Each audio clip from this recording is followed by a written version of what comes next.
Hello YouTube, this is Satsu5 and today, a few days ago I got a request to talk about my speech impediment. And I thought about it and I decided to do the video. I filmed this video already, it's like 30 minutes long. I'm going to try to shrink it down and I'll probably upload the long version later. But I was put in speech therapy from primary to elementary to middle school. And, they would make me do drills like ore, ore, ore, ore, ore, ore, ora, ora, ora, ora, ora. I had problems with the R sound that comes at the end of words. And I had speech therapy all through that time until the 8th grade where I opted out of it. I didn't feel I was gaining anything from it. And I didn't like the fact that it was taking me out of PE because I felt that I needed to interact with my classmates. And also, the speech therapists had a bad habit of making me lay down flat on my back while they straddled me, put flavored latex gloves on, and they would put their hands in my mouth and try to articulate my tongue where I can properly say the R sound. I didn't like that. It was weird. I'm wondering why I even mentioned it in this video. But anyways, so I opted out of speech therapy so I could have PE. And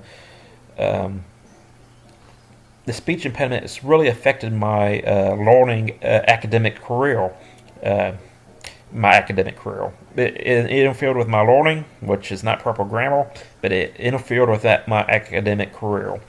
In Bracalo Elementary, because I had a speech impediment, because I had had dyslexia and dysgraphia, the teachers came up with in their head with my cognitive ability, and they decided that I couldn't grasp the dyslexic program, that it would have been a waste of time.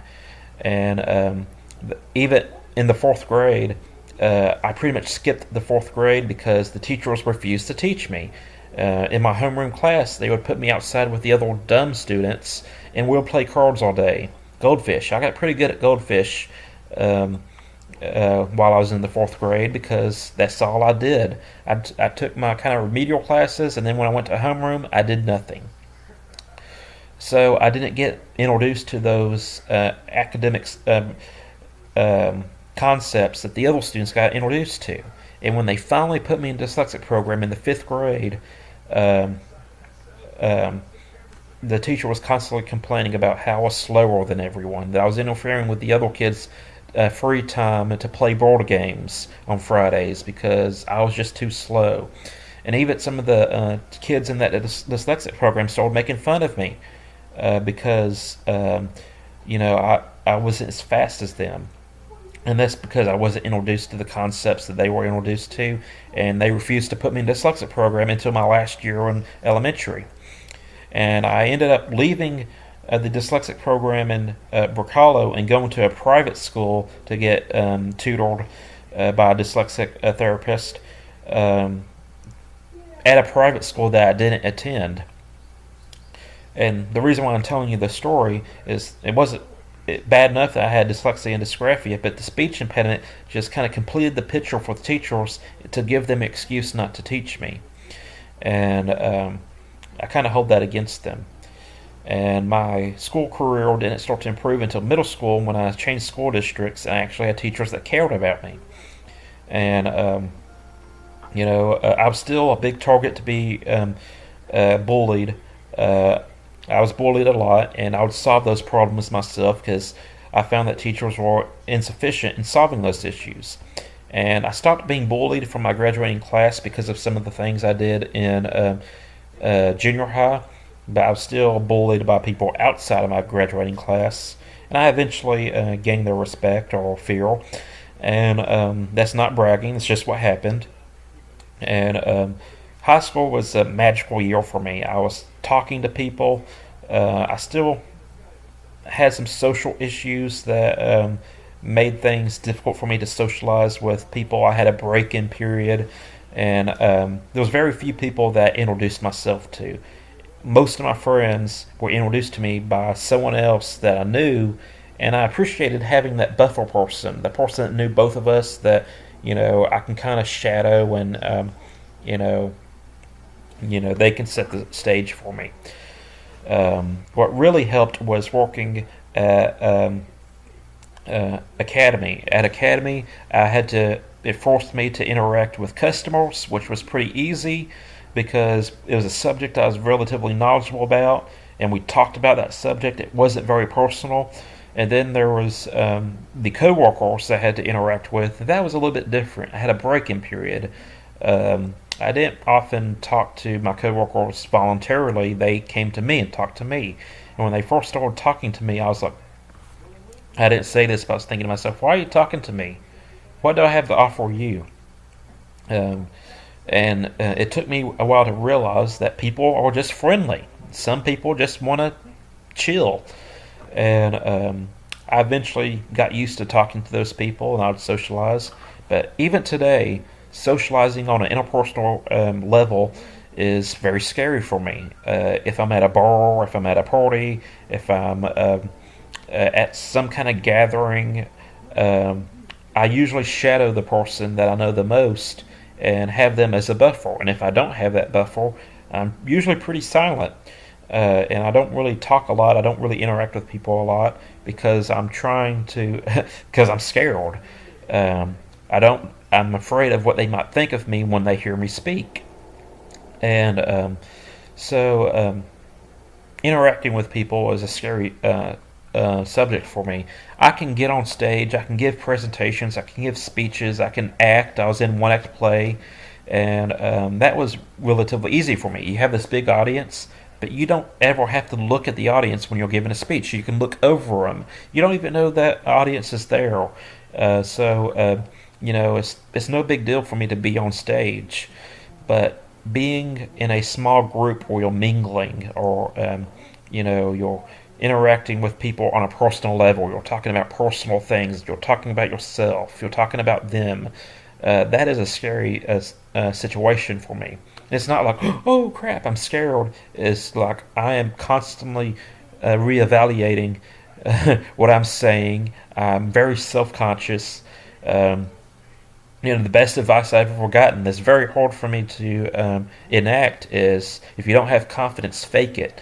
Uh, Confidence will come later. So anytime I'm socializing with people, I'm faking my confidence because I don't have it. Um, the most confident I've ever been was when I was fixing to get in a fight, and I haven't been in. Well, I've been in a few fights, but it's not like I've been in a lot of fights. And I certainly didn't win a lot of fights, but I was very confident when I was in a potentially violent situation because I knew as soon as this was over, I wouldn't have to deal with it anymore. They would no longer want to bully me, and I'll be free of that. So I was very confident in potentially violent situations, much more so than with talking with a friendly person, which is a shame. And the speech impediment is a major factor in my life. It interferes with me socializing, meeting new people. It interfered with my education. Um, it's a really terrible thing. And on YouTube, keep in mind that YouTube, everybody pretends to hate you.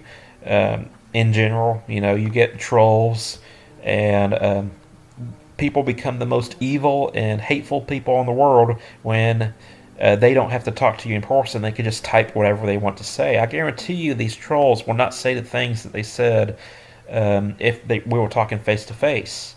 But I had this one guy, this was for over a month long. He would search up a new video of mine and type out things how he thought they sounded to make fun of me. And I tried to ignore him. A couple times I said, hey man, you misspelled that. It's no big deal, but I didn't want you to look like a fool. And I would say that to show that, one, he wasn't bothering me, which he was, but, I was trying to be the bigger man and show him that, he's making himself look like a fool, not me. And there was a few people who made fun of me on YouTube, and I said some very terrible things to them. Some things that I'd really care not to repeat, but I might repeat in a separate video just to, get that out in the open. Because I try to keep my life an open book. But I said some really terrible things to people in the sake of defending myself. But keep in mind, you can never really defend yourself on the internet because, You just can't. You can type whatever you want to in all caps, but at the end of the day, they don't care because they're not having to deal with you in person. But one time at Academy, when I was an employee at Academy in the camping department, someone in about their 40s, it was a 40-year-old man about, and I said yes, sir, to him. Now, I'm willing to bet 99% of the people watching this video know what I mean when I say yes, sir. And this was back when my teeth actually met.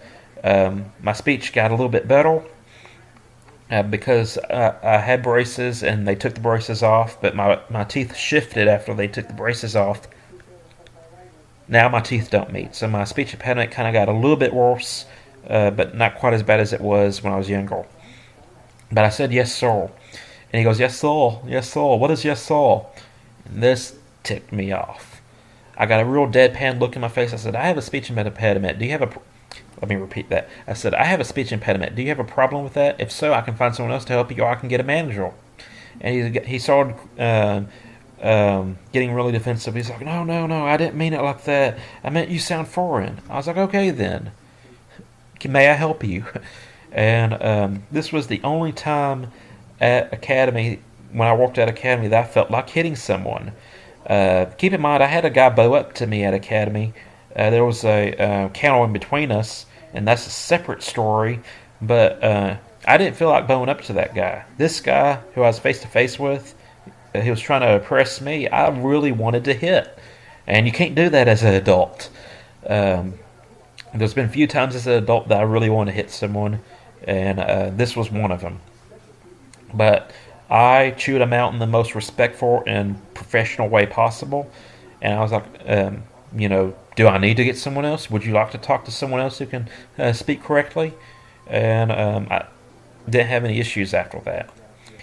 But yes, the speech impediment is a major issue in my life.